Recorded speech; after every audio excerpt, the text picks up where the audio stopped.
अब बात कर लेते हैं एनडीए के महामंथन की। प्रधानमंत्री नरेंद्र मोदी एनडीए शासित राज्यों के मुख्यमंत्रियों और उप मुख्यमंत्रियों के साथ रविवार को दिल्ली में एक बड़ी बैठक करने वाले हैं। बिहार के मुख्यमंत्री नीतीश कुमार और दोनों डिप्टी सीएम भी इस बैठक में शामिल होंगे। बिहार चुनाव से पहले पीएम की ये बैठक काफी महत्वपूर्ण मानी जा रही है।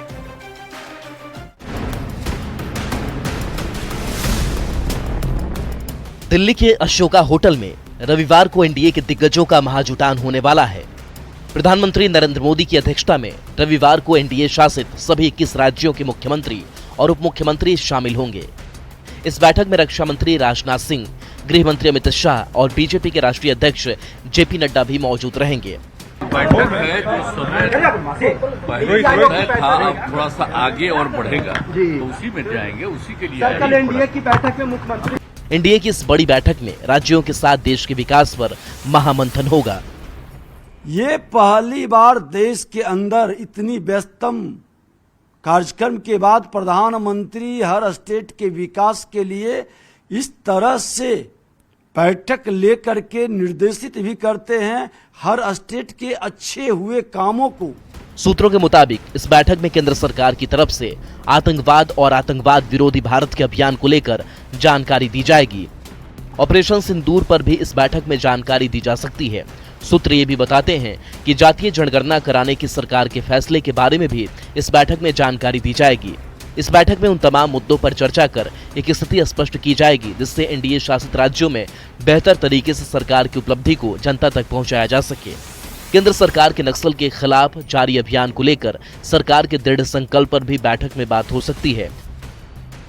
बैठक में शामिल हो रहे मुख्यमंत्री नीतीश कुमार की पार्टी जेडीयू को इस बैठक से काफी उम्मीदें हैं। कल की इस बैठक से भी बिहार को अपनी बातें रखने का अवसर होगा और हमें उम्मीद है बहुत सारी हमारी जो अपेक्षाएं हैं उस पर प्रधानमंत्री श्री नरेंद्र मोदी जी अवश्य विचार। नीतीश कुमार अमूमन इस तरह की बैठक से दूर रहते हैं। इस बार उनकी मौजूदगी एनडीए में ऑल इज वेल का संदेश दे रही है, खासकर जब इस साल के आखिर में बिहार में चुनाव होने को है। सरकार की तरफ से भी बहुत सारी योजनाओं के बारे में जानकारी दी जाएगी और खास तौर से ऑपरेशन सिंदूर जो हुआ उसके बारे में भी जानकारी सरकार की तरफ से दी जा सकती है। कैमरामैन अप्पू पाठक के साथ अमितेश सिंह, न्यूज 18 दिल्ली। और बिहार में एक बार फिर से तिलक और टोपी पर सियासी घमासान मच गया है। बिहार के राजस्व एवं भूमि सुधार मंत्री संजय सरावगी ने नेता प्रतिपक्ष तेजस्वी यादव को फर्जी हिंदू बता दिया। उन्होंने तेजस्वी के 2 महीने पहले किए गए दरभंगा दौरे का जिक्र करते हुए कहा कि वो मंदिर में जाते हैं तो टीका लगाते हैं और मंदिर से निकलते ही टीका पोंछ देते हैं। अब इस पर सियासी बवाल कैसे मचा हुआ है, आपको इस रिपोर्ट में दिखाते हैं। ये फर्जी हिंदू है।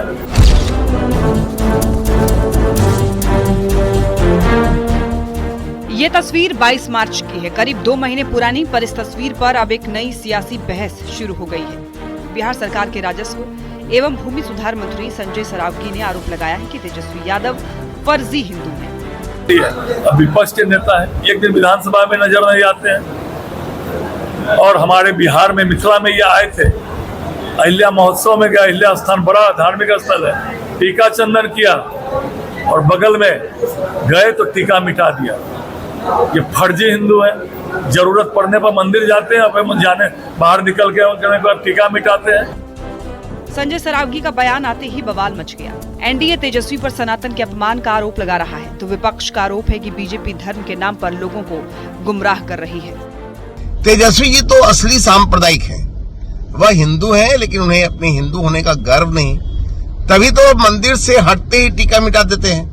उन्हें वोट का डर सताता है। यादव जी हो या उनके पिता लालू प्रसाद यादव जी, इन लोगों ने हमेशा धर्म और जाति के आधार पर लोगों को बांटकर ही राजनीति की है। दूर दूर तक इनका विकास से कोई लेना देना। डबल इंजन सरकार धर्म और धर्म की राजनीति करती है, सच और सच्चाई से लोगों को अवगत नहीं होने देना चाहती है। सच तो यह है कि बिहार में जमीन सर्वे के नाम पर कहीं ना कहीं लूट का खेल चल रहा है। भारतीय जनता पार्टी के जितने भी नेता हैं वो सिर्फ और सिर्फ धर्म की राजनीति करना जानते हैं। धार्मिक उन्माद फैलाना चाहते हैं, धर्मों में अंतर पैदा करना।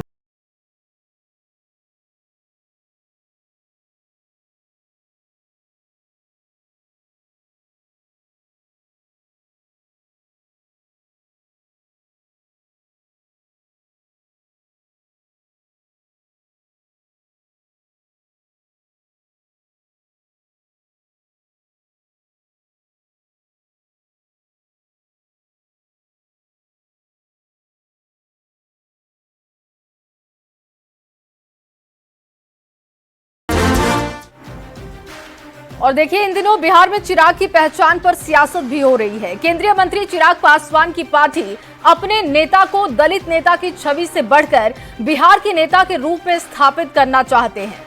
इसे लेकर पार्टी ने प्रस्ताव भी पास किया है, जिसमें यह तय हुआ कि एलजेपी-आरबी अपनी स्वतंत्र पहचान के साथ चुनाव लड़ेगी। एनडीए में रहकर एलजेपी-आरबी की अपनी पहचान बनाने की इस कोशिश पर भी सियासत जोर पकड़ रही है।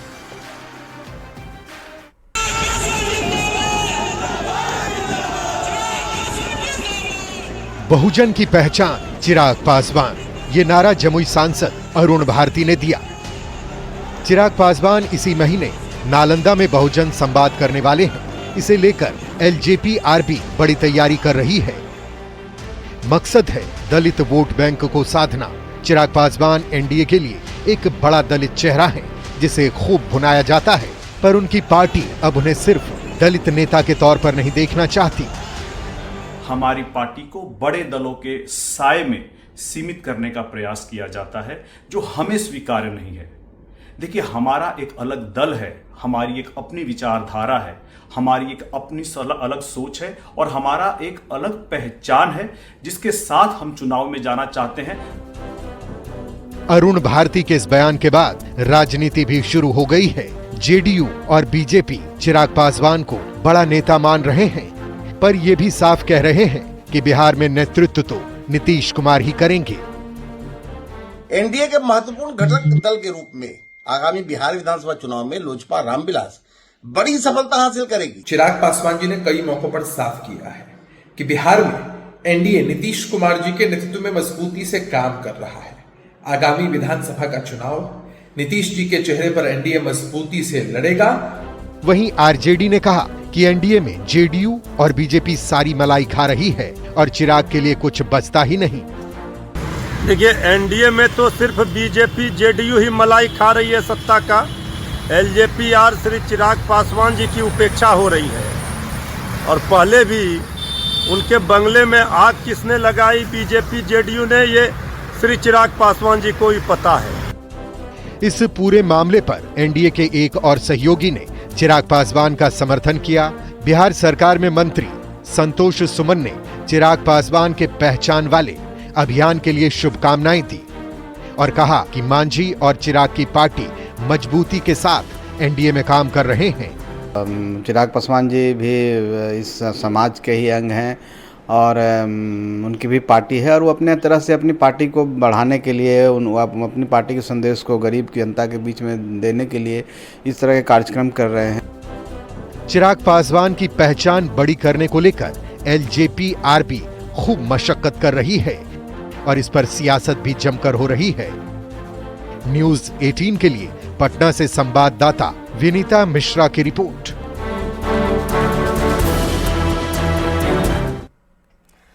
तो देखिए, चिराग पासवान की पहचान को लेकर सियासत खूब हो रही है। विपक्ष निशाने साध रहा है, लेकिन चिराग पासवान की पार्टी का कहना है कि इस पर सियासत नहीं होनी चाहिए। आगे जो कुछ भी होगा इस चुनावी समय में वो खुद पार्टी तय करेगी, एनडीए बैठकर तय करेगा और इसी को लेकर लगातार बातचीत भी हो रही है।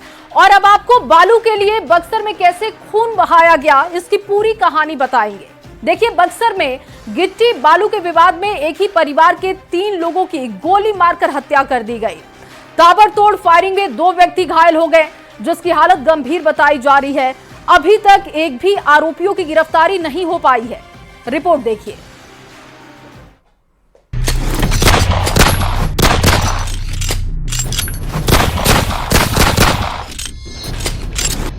गोलियों की तड़तड़ाहट से बक्सर का अहियापुर गांव गूंज उठा। देखते ही देखते पल भर में 3 जिंदगी मौत की नींद सदा के लिए सो गई। बालू गिराने को लेकर विवाद में 2 पक्षों में विवाद हुआ, जिसने हिंसक रूप ले लिया। पहले लाठी डंडे और फिर बाद में गोलीबारी शुरू हो गई। इस गोलीबारी में 3 लोगों की मौत हो गई, जबकि 2 लोगों की हालत गंभीर बनी है। क्या कर रहे हैं? मांग ये है कि अभी का अभी कुर्की लगना चाहिए, वो लोग गिरफ्तारी होना चाहिए। अभी पूरा जितना 14 से 15 बीघा में बना हुआ है उन लोग का मकान, सामुदायिक भवन बना हुआ है जो पर्सनली यूज करते हैं वो लोग। पूरा जितना भी वो लोग पूरा परिवार का सब बिहार सरकार में घर बना हुआ है। सरकार से यही अनुरोध करेंगे कि उसको जल्दी कार्रवाई किया जाए। सर वो हमारा भाई लोग थे, जो मृतक हुआ है उनका हम भाई है, ठीक ना। उन लोग एक बार आए और हम लोग सुबह मॉर्निंग का टाइम था, हम लोग टहलने गए थे और कुछ भाई लोग जो जिसका मर्डर हुआ तो पुल पर बैठे हुए थे। एक बार उन लोग का प्लान फिक्स था कि हमको गोली मारना है। उधर से गाड़ी आया, दोनों तरफ से एक बार धाराधून फायरिंग होने लगा। लेकिन पहले लाठी भी चला है? नहीं, पहले गोली चला है। पहले गोली 2 भाई का मेरा लग गया है, उसके बाद बीच बचाव में हम लोग लाठी से वार करेंगे सर। क्या चीज, जब भाई मेरा मर्डर हो गया तो हम क्या चीज से बचाएंगे? ट्रिपल मर्डर से आक्रोशित लोगों ने चौसा कोचस मेन रोड को जाम कर बवाल किया और पुलिस प्रशासन के खिलाफ जमकर नारेबाजी की। घटना के बाद शाहाबाद रेंज के डीआईजी ने भी मौके पर पहुंचकर हालात की जानकारी ली। उन्होंने जल्द आरोपियों को गिरफ्तार करने का दावा किया। इस संबंध में त्वरित कार्रवाई करते हुए जो भी हम लोग के द्वारा टीम गठित कर दी गई है और जो भी सूचना हम लोग को उपलब्ध हो रहा है उसके आधार पर हम लोग आगे की कार्रवाई कर रहे हैं। ग्रामीण आरोप लगा रहे हैं कि थानेदार से और आरोपी से अच्छा संबंध है। अभी इस संबंध में भी जांच करेंगे। अभी इस संबंध में भी जो है आप लोग के द्वारा ये माध्यम से हम लोग को पता चल रहा है, इस संबंध में भी जांच किया जाएगा।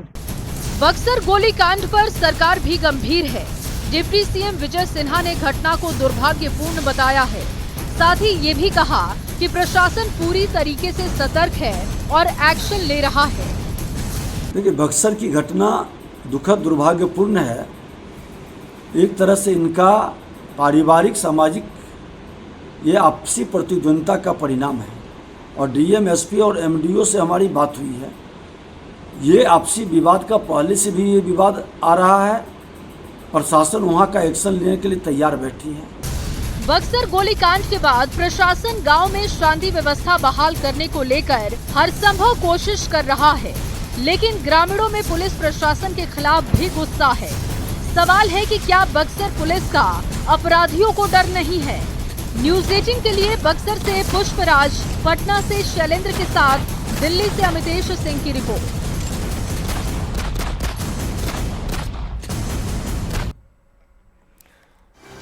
तो वर्चस्व की लड़ाई में ये फायरिंग की गई है और इस पर सियासी घमासान मचा हुआ है। लेकिन विजय सिन्हा, डिप्टी सीएम, उन्होंने कहा कि पूरी नजर बनाकर हमने रखी है, पुलिस प्रशासन लगातार एक्शन में है।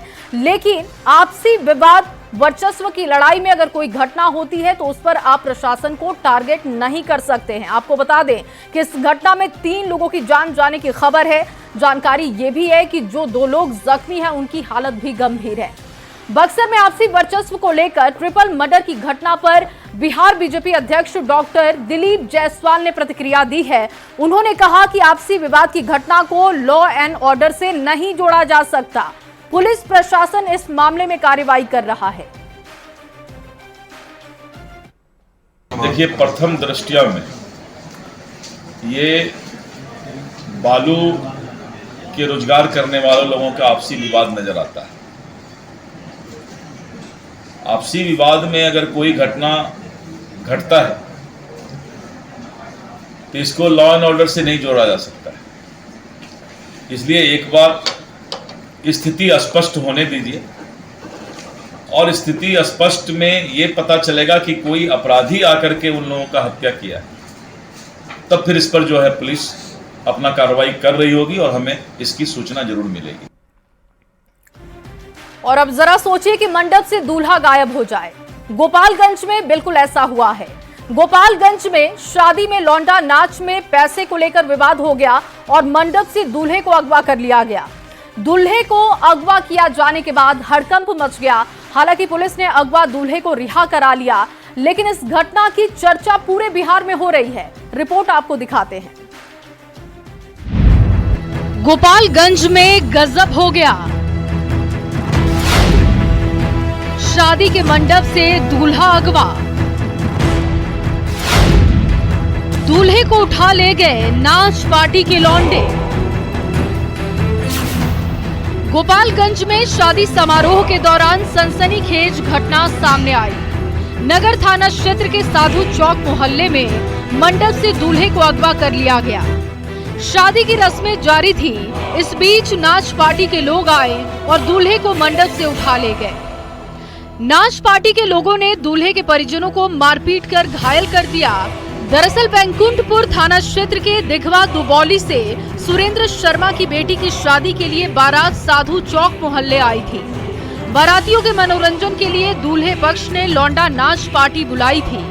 नाच के दौरान ही पैसे को लेकर विवाद हो गया। फिर लौंडा पार्टी के कुछ लोगों ने मंडप में बैठे दूल्हे को जबरन उठा लिया और गाड़ी में बिठाकर फरार हो गए। देखे रात में इधर आए थे, हम लोग तो इधर थे। रात में ये लोग आए एक और जो भी थे यहाँ पे कुर्सी सब था, तोड़ फाड़ किया, सब मारपीट किया। उन लोगों को मालूम था कि घर में कोई नहीं है और आए इधर घर में लेडीज सब थी, उनको मारे पीटे और गहना जो भी था, पैसा था, ये सब लेकर चले गए और दूल्हे को मारते हुए लेकर गए इधर।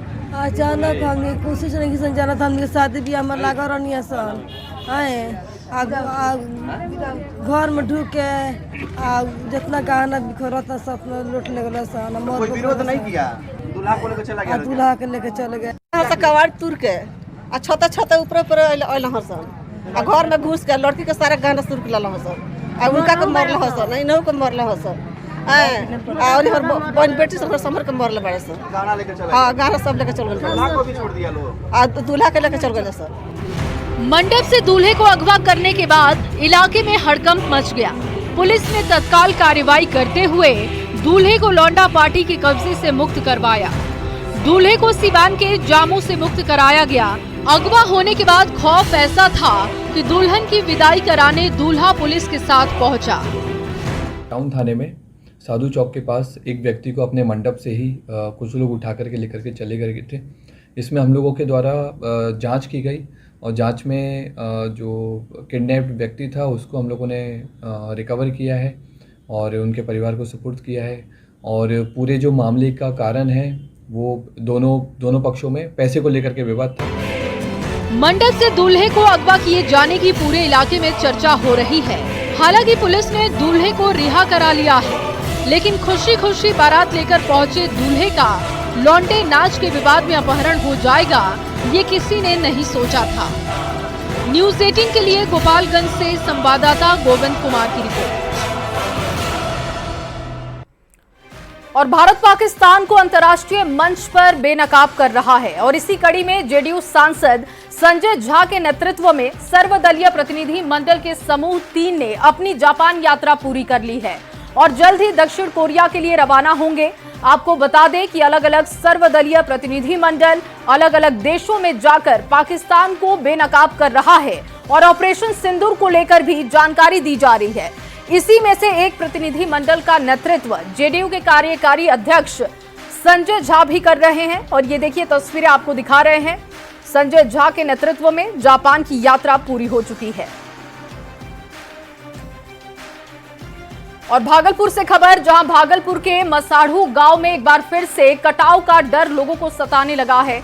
बता दें कि पिछले साल भी कटाव से लगभग 50 घर गंगा की गोद में समा गए थे। गांव के लोगों का कहना है कि कटाव रोकने के लिए प्रशासन की टीम ध्यान नहीं दे रही, जबकि डीएम का कहना है कि कटाव को रोकने के लिए जल्द काम शुरू होगा। और ये तस्वीरें आप देख रहे हैं कैसे लोगों के घरों पर खतरा मंडरा रहा है, उसकी तस्वीरें आप देख रहे हैं। प्रशासन पर लापरवाही का आरोप लग रहा है, जबकि डीएम का कहना है कि इसको लेकर हम काम कर रहे हैं।